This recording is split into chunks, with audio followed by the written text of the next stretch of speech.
will play for a trophy on Saturday, trying to retain the Cannon for the 5th straight time as they take on the Fighting Illini in a 3:30 Eastern Time kickoff. That will be at Memorial Stadium in Champaign.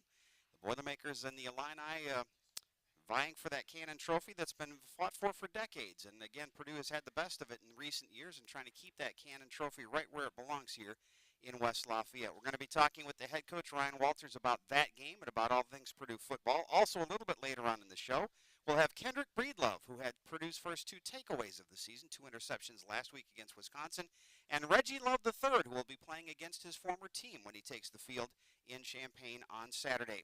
Again, we're on Facebook Live on the Purdue Athletics site, also on X, so you can follow along there. Let us know where you are watching tonight. And we'll be back with the head coach right after this. This is Purdue Football Live, presented by Purdue Federal Credit Union on the Purdue Global Sports Network from Learfield. Maximize that talent with new schemes, new personnel, and a new system. Well, they do roll and throw on the first snap of the game. And it's caught and bumped out of bounds to Nylon Morissette. Morissette went in motion. To the outside of the run. Maccabee over the 40-yard line and picks up a nice chunk of yards. 11 on the run. With over 2,000 rushing yards in his Boilermakers career, Devin Maccabee has just added more. Only FBS team in 2024 without a takeaway. 3rd and 7, and do they have a takeaway? Now they do! Okay. What a great shot by our crew there, too, huh? Never Clean. touched the ground. Interception. Lofi had back spasms about an hour before last week's game. Didn't play. Hard throws, turning it up the field, and out of bounds is Jerron Tibbs. 1 for 2 last week, made from 45, missed from 36, hits here from 21. 3rd and 6, and Locke avoids a rusher, and he throws the ball to Breedlove, but most importantly, 2 interceptions. Man, and since that DPI, even with the DPI. He's got a home now in West Lafayette with today's performance, doubling up on the interceptions. Card to Max Clare, and Clare's got a lot of space. It's a 1st down and more. Officially 3rd and 6. Card retreating, looking, throwing. Maccabee caught it. 1st and goal inside the 5-yard line. Is poised to do the same from 23 yards. Spencer Porath.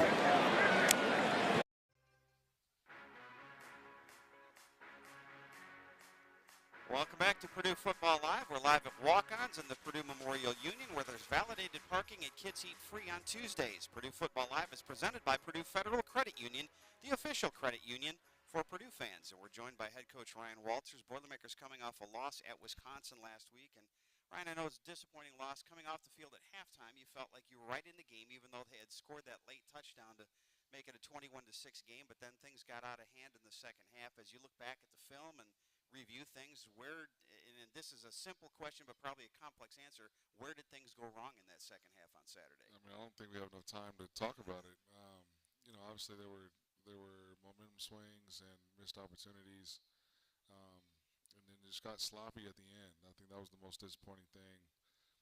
Is you know, when games have been tight and we've hit adversity, instead of focusing in on the details and the fundamentals and techniques and trusting the guy next to you, we sort of panic and try to make plays without outside the framework of the scheme, outside the framework of what we've been doing, throughout the week of practice. So, it's definitely been the point of emphasis. Is you gotta practice the way you're gonna play, and the crazy thing is like they practice well and they just do uncharacteristic things when games get tight. So we gotta mature in that aspect. Let's talk about some of the changes you made going into that Wisconsin game. You changed the offensive coordinator and you ran some different systems or different groupings out there. We saw fullback really for the first time this year. We saw some different play calling. How would you assess that change, knowing that it just happened in a couple of days going into the Wisconsin game? I mean, we scored 6 points, so it's not. It wasn't like we were lighting it on fire out there. You know what I mean? I do think it looked like there was a rhyme and a reason. Why some of the plays were called. Guys are getting comfortable, and I think it'll look even more different on Saturday. So I'm excited about it, and I'm excited to go compete again. That's the beauty of this game is there's another game, and we got a lot of them still to play. In basketball, when you get to the free throw line and miss your free throws, it's a little bit deflating. I wonder sometimes when you get down close to the goal line, you got inside the 10 a couple of times and couldn't punch it in, if that takes a little bit of wind out of the sails. Yeah, I mean, you got to score touchdowns in the red area. The points are too valuable to not get them. So we've come up with a good red zone plan. I feel like this week got a good third down plan. That was another area where we lacked really on both sides of the ball. So situational football, man, you got to master those things if you want to win games against quality opponents. One of the things we saw when you got down close to the goal line, you brought Ryan Brown in with a package, and I assume that's something that we may see a little bit more of throughout the season. You've got a guy there that gives you a change of pace at that quarterback spot. Yeah, you'll definitely see him. Jamal Edrin is another guy that we saw the last week that Yeah. I think we're going to see more of, and it was great to get him back on the field as well. Yeah, for sure. He's feeling better every day. We've had a lot of guys like just starting to come back from injury, and so it's.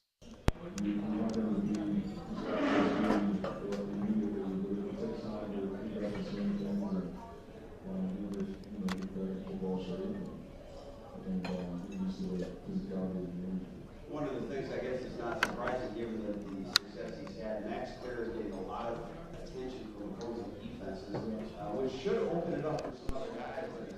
How can you get him a little bit on track and get him a little bit more open? I'm sure that that's something you'd love to do with his athletic ability. Absolutely. We got to be creative about moving him around, trying to create mismatches and getting him the ball in space.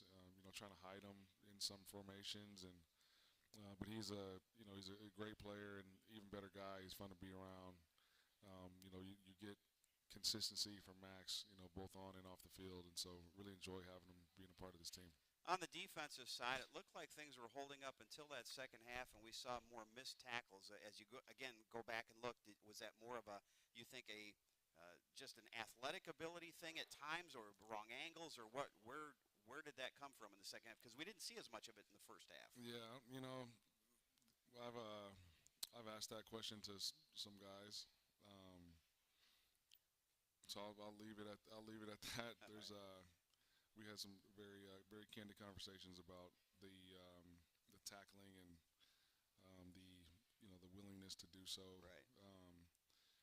Again, some of the like Nyland Green had a couple missed tackles, but he's missed a lot of time. He broke his foot the first week of camp and had 2 practices, and then threw him out there for a game. You know what I mean? So you expect to see some rust, but like what I want to see on Saturday is guys fighting for 4 quarters, and that to me it's a pride deal. I don't care what the score is. I don't care who you're playing.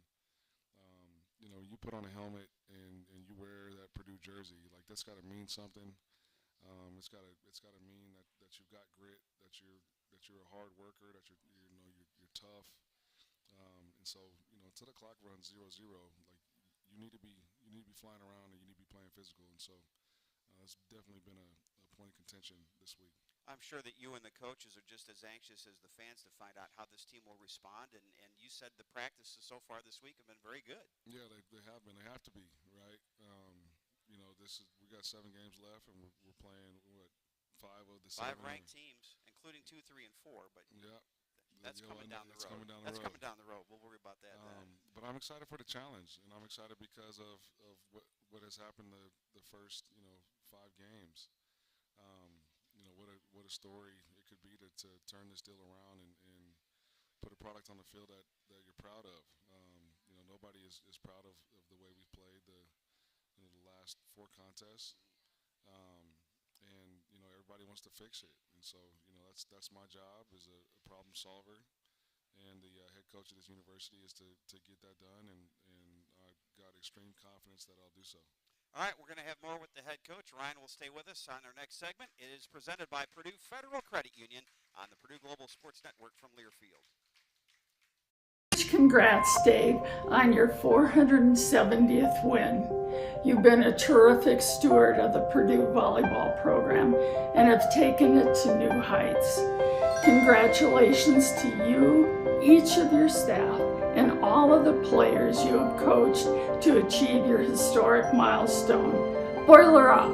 Hi Dave, happy 470th win. Congratulations. I'm so honored to have been a part of your wins and your journey as a coach. And you have the most amazing ability to bring women from all over to come together to be a team, but also a family and create friendships and sisterhoods for a lifetime. So I am eternally and forever grateful for that.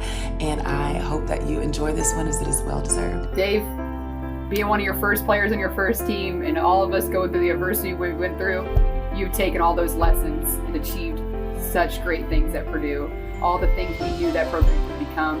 I'm so grateful to be a part of that. I'm so grateful to be able to witness all the success and just tell you congratulations on being the winningest coach at Purdue. Boiler up.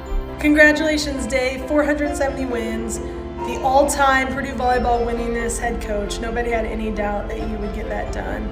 I'm proud to be a Boilermaker and proud to have played under you, and I appreciate everything you've done for the program. Everybody knows you love Purdue volleyball more than anybody else. Thanks so much. Congrats, and Boiler up.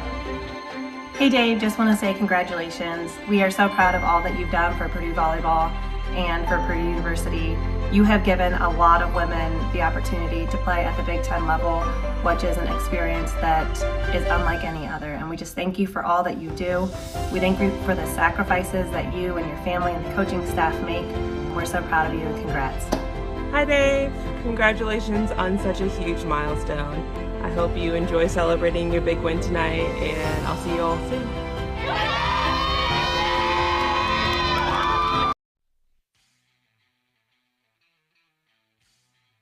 The 2024 Purdue football season is presented by Purdue Global. Earn a degree you'll be proud of with Purdue Global, Purdue's online university for working adults and the preferred online university degree provider of the Guild and Team USA Learning Network. Start your comeback today at purdueglobal.edu. Boilermakers in the Illini this week at 3:30. Now, next week's game is a home game against Oregon.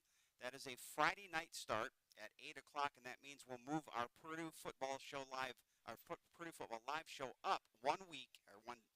I'm going to get it right here. I'm going to get my calendar out, and we're going to get this right. 1 day.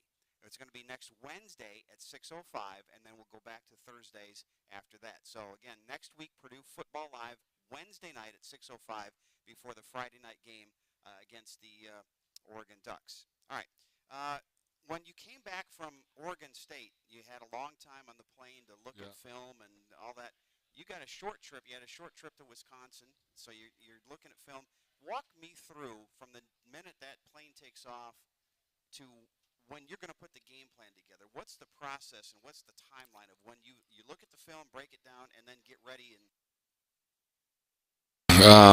I watched the tape on the plane, got back to my office, kind of, just embraced the struggle and the emotion of watching and experiencing, that game. Try to come up with strategies on how to approach the team and convey the right message while telling them the truth. Identify areas where we can improve and give them, real tangible examples of how to do so. Challenge them and where they need to be challenged, apply pressure to areas of the program that needed pressure to be applied. Right. Then you have the team meeting.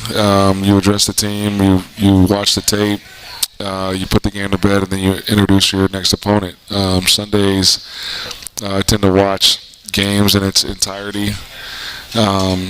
And then on Mondays, you start diving into cut-ups, looking at early down formation tendencies, run-pass ratio, what they like to do out of different personnel groupings. Wednesdays is more third down, red zone. And then Thursdays is situational ball, 2-minute, overtime, 2-point plays, sudden change, those kind of things. And, you find out, who their identity is and what they like to do and try to come up with ways to combat that and exploit, areas where you think they're weak, and try to take away areas that you think that they think they're strong, and then go practice. Let me go back to something you said at the beginning of that. You went back to your office and kind of processed things. You are not only a football coach, but you're still also a husband and a father. Yeah. How do you try to keep those separate? And knowing that, obviously this is a difficult time when you're going through a hard stretch, but you've still got to keep those other aspects of your life present. How do you do that? On Saturday, it was hard. It was hard. And that's why I went to my office first, kind of blow some steam off a little bit, calm down. And then I got a text from my 10-year-old, and he said, "Daddy, when you going to be home?" And that kind of snapped me out of it a little bit.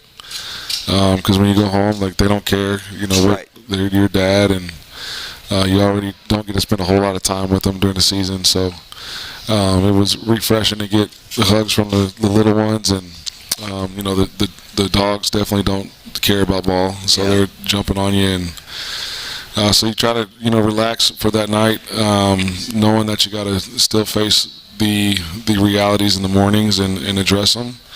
And just like anything with the thing I love about football is that there's a lot of things that correlate to just life in general, right? There's a lot of lessons learned, and just like in life, adversity is guaranteed. It is guaranteed, and so knowing that, and knowing that the sun will still rise and set, regardless of what's going to happen. It's how you approach and attack that adversity. How do you learn from it? How do you grow from it? How does it make you stronger? And eventually you get better and you pull through, and that the success at the end of that is that much sweeter. Being the family of a football coach, you I'm sure have to have conversations with your kids and with your spouse about keeping the outside noise out. You understand what you're in for, but they didn't necessarily sign up for this. How do you make sure that they stay as insulated from that as they can? It's tough. My 8-year-old, he could care less about football right now, so he's just like, yeah, whatever. Yeah. But my 10-year-old is very aware of all things. You got friends at school that remind him of what is going on, and he asks a lot of questions about the future and all those things, and I just try to exude the confidence that I have in our abilities and in the next 7 weeks, and tell him that's the nature of the profession. It's the nature of sport. It's the nature of this business, and it is what it is. You got to have tough skin, and that's about it. Brand new season starts Saturday at 3:30 Absolutely. every Can't week. wait. All right. We'll have more with Ryan Walters after this. It's Purdue Football Live, presented by Purdue Federal Credit Union on the Purdue Global Sports Network from Learfield.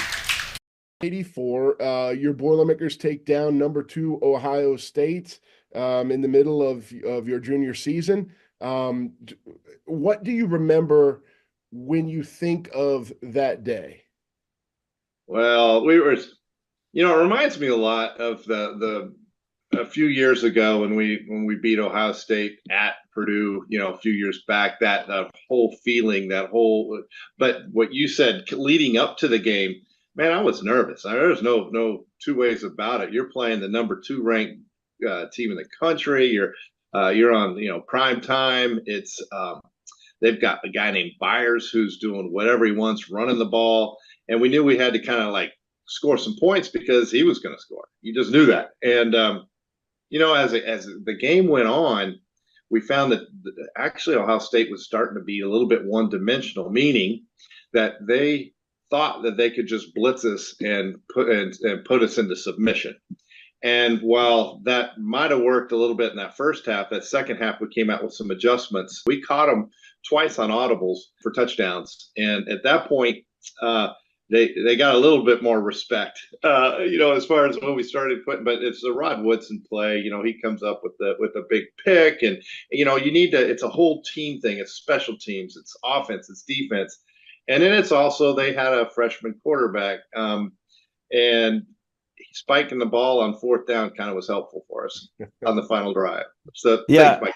And, there's always been some debate, Jim, of whether our sideline guys on the chain gang were a little bit late flipping the yardstick from 3 to 4, because I heard he looked over and saw the 3 there and thought he had another down. But, we call that home field advantage here at Purdue. Right? I heard rumor that was Doug Downing's dad, too. So maybe that was a little. I can neither confirm nor deny that rumor. How about that? Okay. All right. Welcome back to Purdue Football Live. We're live at Walk-Ons in the Purdue Memorial Union, where there's validated parking and kids eat free on Tuesdays. So make sure that you understand next week, Oregon-Purdue's a Friday night game. That means we're on the air next Wednesday night at 6:05 for Purdue Football Live. We will not have a Football Live show the bye week, the week after that. So we'll get back on our regular Thursday pattern after that. You keep a pretty calm demeanor most of the time on the sidelines. Who is the most outwardly excitable coach on your coaching staff on game day? Who's the guy that's going to be more animated than anybody else? So you think I'm calm on game days? Well, huh? It must just not catch me on camera. Most of the time, your back is to me, though, so I really can't see your face very much. I would say I'm definitely I'm the guy that has to get pulled back the most. Okay, all right. I've got my own get back coach, so and particularly the referees, they drive me crazy, but. Yeah, I understand that. You're not the first guy wearing a headset here that has said that.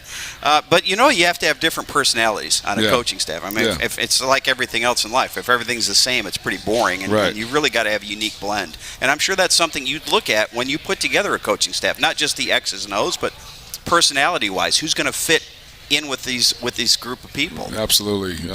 You got to have, like you said, you got to have balance. They have to have the same, moral compass and those type of things. But yeah, like in terms of enthusiasm and being an introvert or extrovert, like we got the whole gamut on the staff for sure. I understand you had some special visitors at practice. The Riley kids coming in. There are some honorary captains we see every game from Riley Children's Hospital, and you had a group of those folks in today for practice, right? We did. It was awesome. We've got a couple of guys on staff that have kids that are over at Riley's, and so to be able to partner up with them and just kind of take a break from the work of football and get to see them run around the practice field and score a touchdown on a kickoff return today. That was pretty cool. It also is a reminder to your guys that they are role models. Whether they want to be or not, they are role models for some of these kids, and that people are watching. People are watching their actions and wanting to emulate what they do. Absolutely. Let's talk about Illinois a little bit. We want to get to them at the end of the show, but you still got a lot of former coaches that you coached with on that staff. I know that there's no interplay now during the season. Do you have any contact with them, let's say during the summertime? Is it pretty much you've gone your way, they've gone theirs? What's the interaction? There's guys on that staff that we spend a lot of time together. Obviously, once the season starts, there's not a whole lot of communication. Yeah. Everybody's busy doing their own stuff, but definitely out of season. Aaron Henry is a really good friend of mine. I actually reached out to him when his sister passed. Terrence Jameson. There's a bunch of those guys over there are still my guys. They don't be my guys on Saturday. I promise you that. I understand that. All right, we got two guys coming up. Quickly, let's talk about both of them. Kendrick Breedlove had your first 2 interceptions of the year. When you got him out of the portal, what did you like about him coming in? His toughness, his tenacity. He's very quick. We can keep him from grabbing people before he gets there. That would be great. For those of you not watching, Ryan is looking over his shoulder, making sure that Kendrick understands that right now. But he's gotten better every week, and definitely is a spark plug for us. So if we can clean up those yellow flags, we'll be golden. All right, Reggie Love III is here with us as well. I'm sure he's probably pretty excited for every game, but I'm sure this one is circled both last year and this year. Last year playing for the different team, this year playing for your team. So he'd like to keep that Cannon Trophy now that he's seen it for the first time. Here. Absolutely, that's the plan. He's been a really good leader for us in the locker room. He's one of the emotional leaders that we have, and very tough guy, and glad he's here, man. All right, we're going to meet both of them. We'll start with Kendrick Breedlove when we come back. This is Purdue Football Live, presented by Purdue Federal Credit Union on the Purdue Global Sports Network from Learfield. Welcome inside Boiler Center. I'm your host, Craig Combs, and this continues to be your source for anything and everything that is Purdue Boilermaker athletics. Ahead, inside the center, updates from football, soccer, softball, golf, cross country, swimming, and diving. But first, history was made on Sunday night in Holloway. Purdue Volleyball improved to 12-3 on the season with a 3-set sweep of Michigan State. It was a great, balanced performance by the team with everyone contributing to the win. Most importantly, it was win number 470 for head coach Dave Shondell, making him the all-time winningest coach in Purdue volleyball history. After the match, I caught up with Coach Shondell to ask what the win means to him. 470 wins. How does that make you feel here tonight?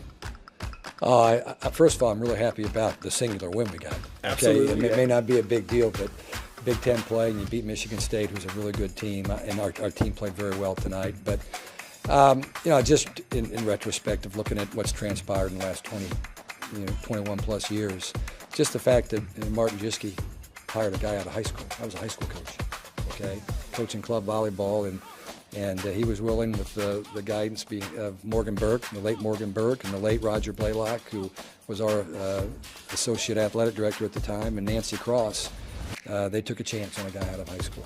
Nobody's ever gone to the Big Ten out of high school, and I think there's only 3 or 4 that have ever gone, into a power conference from there. So I was shocked that I got the job, but when we got here, things started to fall in place, and it's been great. The players that we have had have been so loyal and so committed and so coachable. That's kind of what kind of players want to come to Purdue, are those that are coachable and loyal. Michigan State was the second win of the weekend for the Purdue Boilermakers. They also traveled to Northwestern on Friday night and took out the Wildcats in 4 sets. That pair of conference wins improved Purdue to 3-1 in the Big Ten Conference. That leaves the Boilers in a 6-way tie for third, just behind undefeated Penn State and Nebraska. Purdue plays the Nebraska Cornhuskers on Friday night at 8:30 on the Big Ten Network. We turn our attention now to soccer, where head coach Richard Moody's team had a tough test this past weekend.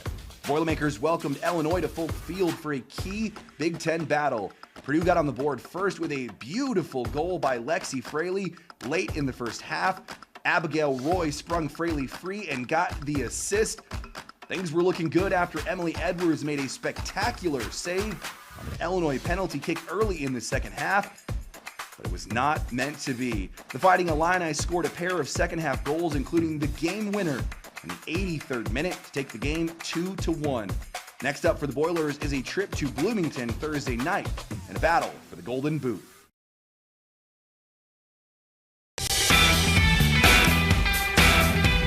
Welcome back to Purdue Football Live. It's time for the Pro Boilers feature, where we look at how former Purdue student athletes are doing in their professional sports careers. Pro Boilers is presented by Indiana Kitchen Premium Pork Products. Get to know us at indianakitchen.com.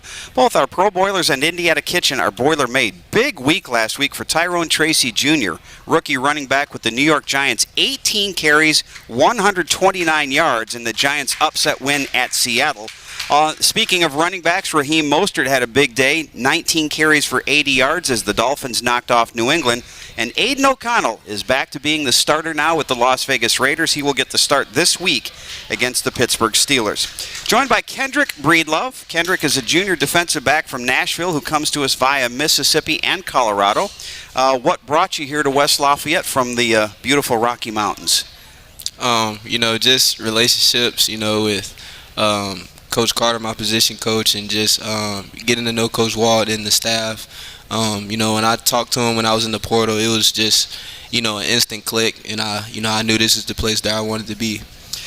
You were a high school two-way player, obviously an outstanding defensive player, but you also had 2,500 yards and 30 touchdowns on the offensive side. Oh, yeah. Was it an easy choice for you when you decided, where am I going to go offense, defense? Did you make that choice, or somebody make that choice for you? Man, it's crazy. I've been scoring touchdowns since I was 4, so it wasn't easy, but you know, there's a lot of people out here that there's 30 wide receivers and running backs that look just like me, you know, but it's a few DBs out here that, you know, can have the skill set that I have. So where did that skill set, now you also ran track in high school. For sure. How did the other sports work to help you become a better football player? You know, just it was actually required at my school. Like, if you wanted to score touchdowns, you had to run track. So really, yeah, I can say that it definitely helped out with my speed for sure. Just training throughout the years in track, and I only did it for 2 years. My junior year was I think it was COVID, and then my senior year I had left school early. So okay. What did you run in track? I ran the 100 meter, the 200 meter, 4x1, and 4x2. Okay, so you get that jumping ability as well. Oh, yeah. Hey, walk me through those 2 interceptions on Saturday, the first 2 takeaways. I have to admit, the first one shocked me because we didn't have a very good look at it from the press box, Yeah. and I'm looking to see where their guy catches the ball, and all of a sudden I see you running off the field holding the ball over your head. How did that all happen? Man, it was crazy because on that play, the first one, I actually had bad technique. So I let the receiver get inside of me, and as I was driving back on the ball, like, I thought he caught it, but it just seemed to be, it just got on his back for some reason. My momentum took me over the top of him. I just grabbed the ball. For those who haven't seen that play in slow motion, pretty good athletic play on your part because you actually took the ball and tucked it in before you rolled over to get the interception. Second one, a little bit more traditional, but you jumped the route and made a great read on that play. Oh, yeah. You know, that just comes from film study preparation. You know, Coach Ward and our coaches, they put us in a great position, give us a great game plan, and to just go out there and just, you know, make plays, be able to play free. You've had the opportunity now to play in 3 different conferences, so you're used to seeing big crowds and big. Yeah. When you go on the road, like you're going to be on Saturday, those big crowds working against you, do they get you all jacked up? Not at all, man. Just, you know, from the player's perspective, when you out there on the field, it's like the crowd not even there. Like, I don't hear anything when I'm on the field, so no, it's not. The crowd's not really a factor for real. All right, so snow's not going to be a problem for you because, you know, coming from Colorado last year. What are the other adjustments living here in Indiana for the first time? Have you embraced the tenderloin, for instance? Is that a food staple of your? Have you eaten a tenderloin yet? Tenderloin steak? Pork tenderloin. Oh, no. Clearly, you are not from Indiana, sir. No. If I have to explain, it's a pork tenderloin. No, I don't really like eating pork. No. Yeah. Okay. So, what's your go-to? What's your favorite, either a pregame meal or when you're going out and having? Hey, this is my favorite meal. What is it? I would definitely go with a steak, loaded mashed potatoes, asparagus.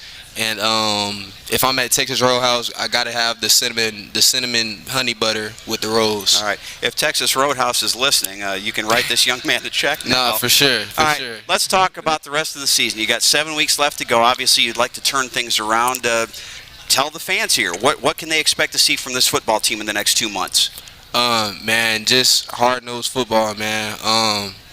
We just had time, you know, over these past few weeks to just look back on these past few games, and you know, it's not like we're just being beat. We're beating ourselves. So our coaches our coaches put us in a great position with a great game plan, and you know, it's all on us to just go out there and execute. Kendrick, congratulations on the picks last week. Let's have a few more here in the coming weeks, and good luck the rest of the way. Thank you. All right, we're going to talk with Reggie Love III when we come back. It's Purdue Football Live, presented by Purdue Federal Credit Union on the Purdue Global Sports Network from Learfield. Optimize that talent with new schemes, new personnel, and a new system. Well, they do roll and throw on the first snap of the game. And it's caught and bumped out of bounds to Nylon Morissette. Morissette went in motion. To the outside on the run. Maccabee over the 40-yard line and picks up a nice chunk of yards. 11 on the run. With over 2,000 rushing yards in his Boilermaker's career, Devin Maccabee has just added more. Only FBS team in 2024 without a takeaway. 3rd and 7, and do they have a takeaway? Now they do! Okay. What a great shot by our crew there, too, huh? Never touched the ground. Interception. Lafayette had back spasms about an hour before last week's game. Didn't play. Hard throws, turning it up the field, and out of bounds is Jerron Tibbs. 1 for 2 last week, made from 45, missed from 36, hits here from 21. 3rd and 6, and Locke avoids a rusher, and he throws the ball to Breedlove, but most importantly, 2 interceptions. Man, and since that DPI, even with the DPI. He's got a home now in West Lafayette with today's performance, doubling up on the interceptions. Card to Max Clare, and Clare's got a lot of space. It's a first down and more. Officially 3rd and 6. Card retreating, looking, throwing. Mockabee caught it. 1st and goal inside the 5-yard line. Is poised to do the same from 23 yards. Spencer Porath. It's an 8-point game now. Welcome back to Purdue Football Live. We're live at Walk-Ons in the Purdue Memorial Union, where there's validated parking and kids eat for free on Tuesdays. Purdue Football Live is presented by Purdue Federal Credit Union, the official credit union for Purdue fans. And Purdue Athletics would like to thank and recognize members of the Black and Gold Club who support Purdue Athletics through their sponsorship at the highest level. Black and Gold Club members include Indiana Packers, Molson Coors, Purdue Federal Credit Union, Purdue Global, State Farm Insurance, Toyota, and Wabash. Each are great partners of Purdue Athletics. We are joined by Reggie Love III. He is a senior running back from St. Louis and started his career with the Fighting Illini. Your high school coach was Corey Patterson, yes, right? Sir. And then he was an assistant coach at Illinois, and I'm yes, assuming sir. that was a big reason why you wound up going to the Orange and Blue to start. Yes, sir. Yes, sir. Talk about your career at Illinois. I had a lot of success. Definitely. You had the opportunity to play Purdue, and luckily for us, the Boilermaker fans, well, we like that. Now we're going to flip that script. We're going to flip that script. What led you then to leave Illinois and come back and play your last year here at Purdue? Really just wanted a fresh start. Wanted to get around coaches that truly believed in me and my talents. So really just a fresh start and in a new program. Really. It's a nice 1-2 punch with you and Devin Mockabee. A little bit different running styles. How do you feel like you complement each other style-wise? Definitely. Obviously both of us can do a majority of things. We both can run outside, inside zone, but just the run styles are different. Mock's very elusive. I know he has the nickname Crazy Legs. Mock does some things that is very unordinary, and I just come in. A guy that can, pound the rock, like to get downhill real fast, stuff like that. Yeah, I've noticed not only sometimes you like running around guys, but you don't mind running guys over either. Definitely, you enjoy that contact. Yes, sir. Were you a two-way player? You were a defensive player in high school as well? Yes, so I actually started my freshman year at linebacker, so that was the first position I played on varsity. Okay. All right. Yes, sir. And which do you prefer one over the other? I mean, are you going to try and lobby the coach to maybe go? No, I like offense for sure. I like scoring touchdowns for sure. Well, that's kind of a nice thing. What's it been like here? You're just been. I mean, it's not too far away. It's 2 hours away from, and you're not far from St. Louis, which is where you grew up. So, how do you get a lot of family that are able to come up and watch you play definitely. here? I have family here every week, so I know I went from 2.5 to 4 hours, which wasn't a big change. Only thing is the time difference, but I have a lot of family. Come. Still see me play for sure. How many family members are going to come to Champaign on Saturday to watch you play? Man, it's a lot. It's a lot. Probably 40, 45 for sure. I got 45 people coming. It has to be strange, and not a lot of people are in this position where you're going to play against your former team. Are you hearing from any of those guys during the week? Is this all just a complete blackout where you're not talking to each other? No, definitely. All communication is cut off. You don't talk to them it's game week. Everybody knows game week. Everybody got business to handle. So, sometimes when you talk to your guys, you like to talk ball. And right now we can't talk ball because we're getting ready to play each other. So it's been dead. We haven't no communication with those guys. But I'm sure after the game, it's back to being your former teammates, right? Definitely, because everything. I got relationships with guys there that'll last a long time. Especially after ball. So. I still will communicate with those guys after the game. All right, give me a scouting report. If you were writing a scouting report of Reggie Love, what do you think you do the best on the football field? If I was writing a scouting report, I'd say my vision, my physicality. I feel like I play with a lot of violence, and my just instincts of getting down here. I like to run. I like running the ball. So now you appear to be, as you're sitting here, a pretty mild-mannered guy. When does that become the mean, ball-carrying, running people over Reggie Love? I think I always have that mindset. It's just I'm calm right now. I have no pads on, so the moment I step on the field, I know it's time to go out there and play ball. So that's when I turn everything. That's when I flip the switch, what I like to say. You have also, we talked with Kendrick, he's played in some great stadiums. You played around the Big Ten. Is there, other than, let's say, Memorial Stadium where you've played, or Ross-Ade Stadium, is there a place that you've enjoyed playing the most on the road? As far as experience, it's crazy because when I was at Illinois, my answer was definitely Ross-Ade. Really? It was definitely Ross-Ade, but if I didn't have to say Ross-Ade, it'll probably be the Penn State. The experience I got playing Penn State with the 9 overtimes, it was like something you would never imagine. All right, the 9 overtime game, what was it like to play in that? I mean, it's never happened before. Nah, it was long. It was long for sure, but it was a great experience, especially with the highs and lows, hearing the crowd, then hearing the crowd be quiet, and then coming out with the victory. It was a great game to be a part of. And again, for people who don't know, after the second overtime or third overtime, you have to go for 2-point conversions. So it's just basically it's kind of like each team shooting a free throw. And somebody's got to make it. And finally, in the 9th one, you guys made yours, and they missed theirs. So yes, sir. That had to be a happy plane ride home. Definitely, for sure. All right, and I'm going to ask you the same question I asked Kendrick at the end there. What can fans expect? How can you get things turned around here and get this thing going in a positive direction here these last 7 games? I think just for me, I'll say my leadership and, getting the guys ready to go out there and play. And just keeping them level-headed, knowing that we still have a long season ahead of us. So really you'll see guys that just want to go out there and, play ball for the love of the game for sure. Reggie, it's great to have you in the black and gold. Let's have a great end to your senior season, and good luck as you go forward from here. Appreciate that. All right, we'll have the head coach back with us after this. This is Purdue Football Live, presented by Purdue Federal Credit Union on the Purdue Global Sports Network from Learfield.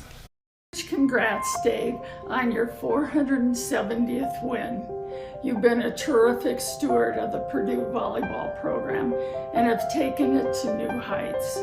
Congratulations to you, each of your staff, and all of the players you have coached to achieve your historic milestone. Boiler up!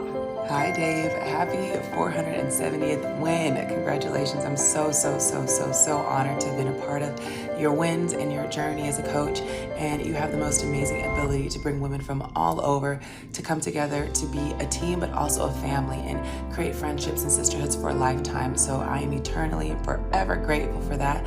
And I hope that you enjoy this one as it is well deserved. Dave, being one of your first players on your first team, and all of us going through the adversity we went through, you've taken all those lessons and achieved such great things at Purdue. All the things we knew that program could become.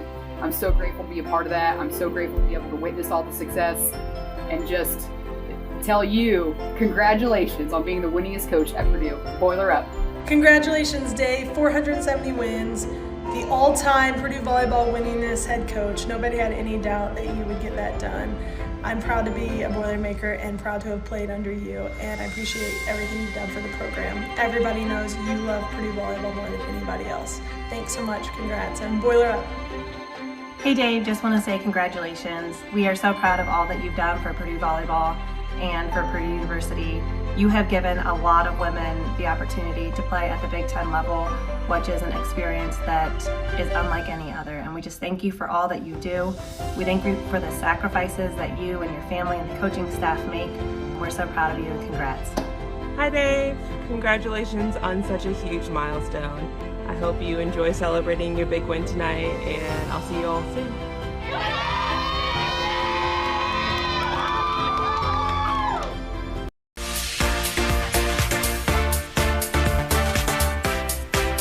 The 2024 Purdue football season is presented by Purdue Global. Earn a degree you'll be proud of with Purdue Global, Purdue's online university for working adults and the preferred online university degree provider of the Guild and Team USA Learning Network. Start your comeback today at purdueglobal.edu. Well, speaking of comebacks, the Boilermakers weren't looking for a comeback this week against the Fighting Illini.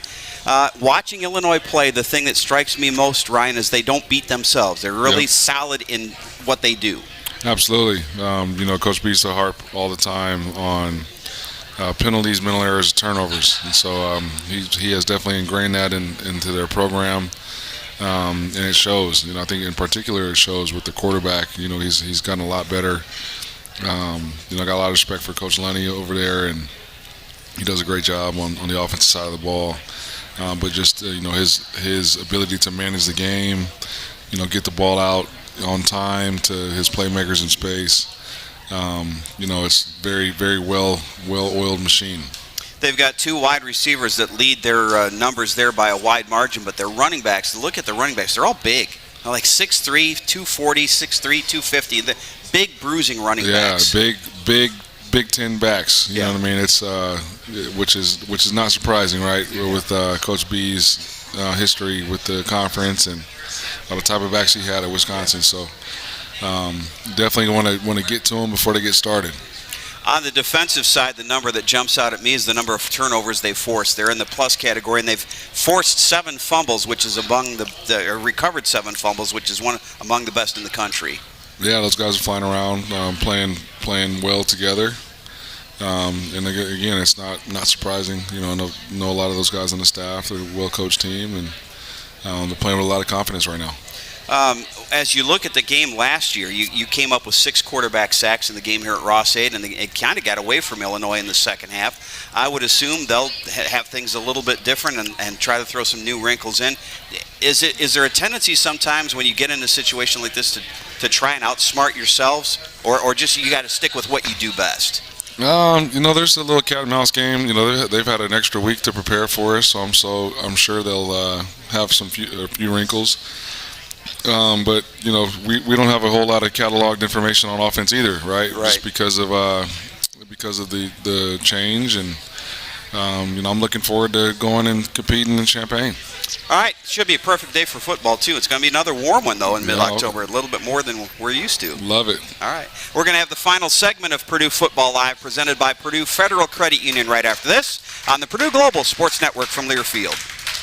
84. Your Boilermakers take down number 2 Ohio State in the middle of your junior season. What do you remember when you think of that day? Well, it reminds me a lot of a few years ago when we beat Ohio State at Purdue, a few years back, that whole feeling, but what you said leading up to the game, man, I was nervous. There's no two ways about it. You're playing the number 2 ranked team in the country. You're on, prime time. It's they've got a guy named Byers who's doing whatever he wants, running the ball. And we knew we had to kind of score some points because he was going to score. You just knew that. And, as the game went on, we found that actually Ohio State was starting to be a little bit one-dimensional, meaning that they thought that they could just blitz us and put us into submission. And while that might have worked a little bit in that first half, that second half we came out with some adjustments. We caught them twice on audibles for touchdowns. And at that point, they got a little bit more respect, as far as when we started putting. But it's the Rod Woodson play. He comes up with a big pick, and you need to. It's a whole team thing. It's special teams. It's offense. It's defense, and then it's also they had a freshman quarterback, and spiking the ball on 4th down kind of was helpful for us on the final drive. So yeah. Thanks, Mike.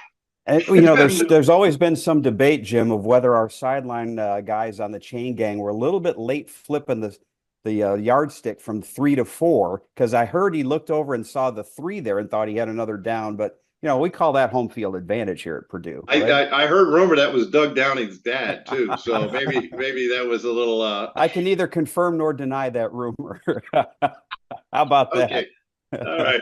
Thank you, Mr. Downing, for all these years. 1984. All right, back for the final segment of Purdue Football Live with Ryan Walters. And when you've got a trophy game, you're going to bring the trophy with you to Champaign. The game plan is to bring the trophy back with you to Champaign. Let's talk about some keys to the game. And you talked about a fast start. Everybody wants to have a fast start. What are some of the things you can do to try to ensure that you have one? That's a great question. That few have answered in the past ever, right? If everybody had the answer, everybody would do it. To me, a fast start is just playing clean football early. Regardless of what happens on offense or defense, but just playing assignment sound, not making mistakes to beat yourself, and just playing within the framework of the game and allowing the game to come to you and make the plays that you're supposed to make. To me, if you do that, you tend to have success, and that'll lend itself to having a fast start. So for us, we need to have a fast start at the start of the game, but also coming out of halftime. That is something that we definitely need to rectify if we want to, be on the winner's side, come the end of the game. You were asked earlier this week about recruits and what their reaction has been, and your answer was basically, let's let the season play out. And I think that's probably a message, too, for the fans as well. We understand the frustration. You're frustrated. The players are. The fans are. But as we talk all the time, the world can change in about a 3 or 4 hour span every week. There's no question. I promise you, nobody's more pissed off than I am. Yeah. You know what I mean? This is something I take a lot of pride in. I put a lot of time and effort into, and I'm not used to not having success, and so it's been challenging, but I enjoy challenging situations. I enjoy getting to know what myself and my my coworkers and my team is made of, and I'm glad we got 7 games to go prove what we can do. So. And it's also a great chance to see some leaders emerge out of the locker room, because this is also a time you need some internal help from the players. I mean, the coaches can't do everything. The players have to take a lot of this upon themselves. Yeah, ultimately though, I'm the head football coach of Purdue University, so the product that's on the field is it's reflective of me, and that's why I'm upset. You know what I mean? And it's been motivating though, and I'm competitive and still have the utmost confidence that we can put a good product out there and win some ball games. All right, starts 0-0 on Saturday. Let's start a new season and see if we can get this thing turned and keep that cannon where it belongs. Absolutely, boil it up. All right, thanks, Ryan. We want to thank Kendrick Breedlove and Reggie Love III for joining us as well. Again, the Boilermakers will take on the Fighting Illini this week. It's a 3:30 kickoff. That means we'll be on the air at 2:30 Eastern Time with our pregame show. Next week, a little bit of a change in schedule. Purdue Football Live will move up to Wednesday at 6:05 because the Boilermakers will host the Oregon Ducks on Friday night at 8. Thanks to our engineer, Wes Scott, and our producer, Hunter Stunkel. Our video tonight from McCarty Cummings. Again, the Boilermakers and Fighting Illini join us this Saturday at 3:30 Eastern for the kickoff. For everybody here, this is Tim Newton. Good night, everybody.